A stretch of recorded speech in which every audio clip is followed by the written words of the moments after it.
मेरा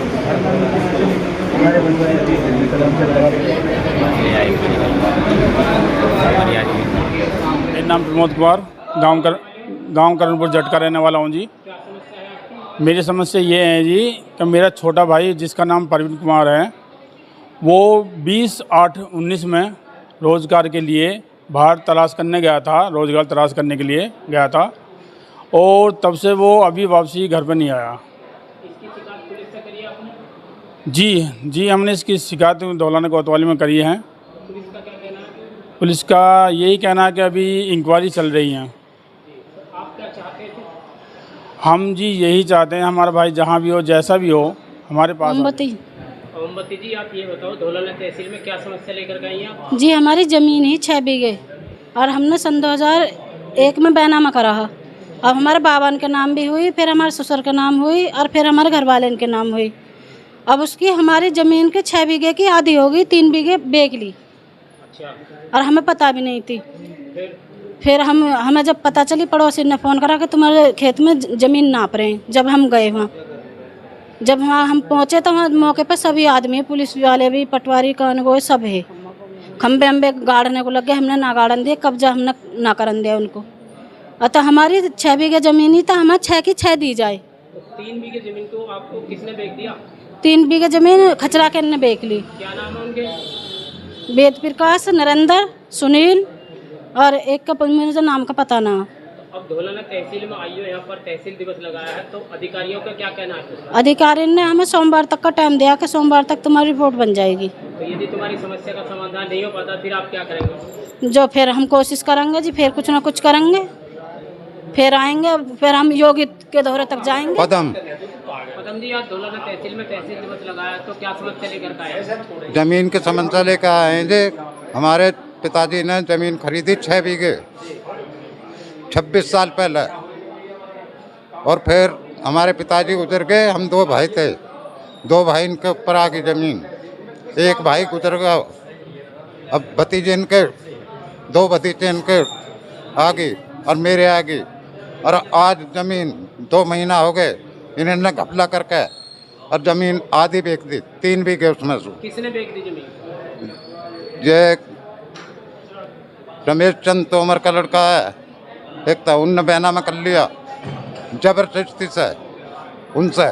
जमीन बेची किसने है? इसने नरेंद्र है, नरेंद्र, वेद प्रकाश, वेद, इन्होंने बेची है।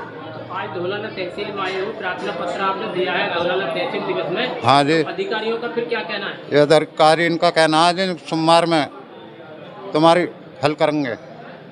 यदि आपकी समस्या का समाधान नहीं होगा तो फिर आप क्या करेंगे? जहाँ हम अपने बच्चे ने लाके अपने बच्चे में आग लगा देंगे जो ना हो जाता। बताओ कि धौलाना तहसील में क्या समस्या है आपकी जो आपको आना पड़ा है? जमीन के बारे में आई। तो जमीन कैसे, क्या मामला है? ये एक हमारी 6 बीघा जमीन आधी कर ली, 3 बीघा ले ली, कब्जा कर रहे हैं। कौन लोग कब्जा कर रहे हैं? हम खेत पर जाना था, हमें धमकी दें खेत पर जामे। कौन लोग धमकी देते हैं? वही दे में जिन्होंने खरीद ली, ले ली। तो आपकी जमीन को किसने बेचा है? खतरा किन्ने। क्या नाम है उनके? अब जो बताएगा यही है, निरंतर सुनील। तो अब जैसे अधिकारियों के पास आई हो तो अधिकारियों का क्या कहना है? बस उन्होंने जो करनी कह दे, सोमवार को टाइम स्वराज है जी। धौलाना तहसील में क्या समस्या फिर आप? समस्या ये है, दीनानाथपुर पूठी का हम रहने वाले हैं और रावली में हमारे दादा ने ज़मीन ली थी 6 बीघे। वो 25-30 साल से रेगुलर चलती आई है जी।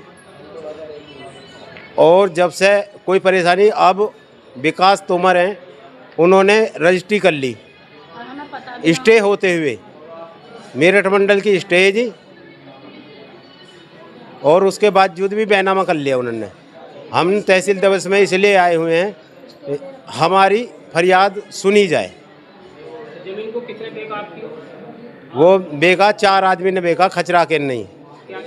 सुनील, वेद प्रकाश, नरेंद्र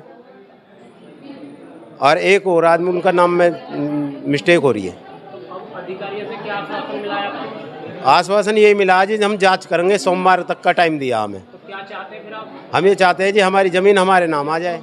कृष्णपाल तोमर। कृष्णपाल जी, आज धौलाना तहसील में जो है तहसील दिवस लगाया, किस समस्या को लेकर के आए आप? समस्या ऐसी है जी जो माफिया हैं उनके हौसले कुछ बढ़ते जा रहे हैं और उनके खिलाफ यदि हम खड़े ना हो तो जो हमारे गांव की धरोहर हैं, जो सरकारी भूमि है, जिन पर सरकार कोई प्रोजेक्ट लाना चाह, सरकारी हॉस्पिटल है, स्कूल है, कोई भी सरकारी यदि हम प्रोजेक्ट लेना है तो उसके लिए हमें ज़मीन ढूंढनी पड़े जो कि भूमाफियाओं ने कब्जा करी हुई है। तो उसी संदर्भ में हम प्रार्थना पत्र देना है कि भाई इन सरकारी भूमियों को कब्जा मुक्त कराया जा, क्योंकि बड़े बड़े माफिया बड़ी बड़ी बिल्डिंग बना ली हैं, फैक्ट्रियों में घेर ली है। गरीब आदमी यदि 50 गज में भी अगर 4 ईंट लगाएगा तो उसे दिक्कत हो जाएगी, मगर इन्हें कोई दिक्कत ना पर, लेकिन देखते हैं प्रशासन उस पर क्या एक्शन लेता है। और काफ़ी उसमें नंबर दिए हैं और वो भी हम आगे चल के बता देंगे जब जांच आएगी, तो जांच पे भी हम बता देंगे कि भाई क्या क्या जांच हो रही है, इन पे कैसे कैसे इनके उस पर निर्णय लिया जा रहा है। और हम यही कहेंगे कि भाई अपना हापुड़ प्रशासन सख्त है इन चीज़ों में और कड़ी से कड़ी कार्रवाई करा। अधिकारियों से क्या आश्वासन मिला जो आपने प्रार्थना पत्र दिया? आदेश कर दिए जांच के उन्होंने, इस पर जांच होगी, मौके पर जो पाया जाएगा वही जांच में दिया जाएगा, उसके बाद फिर देखते हैं क्या आदेश होते हैं।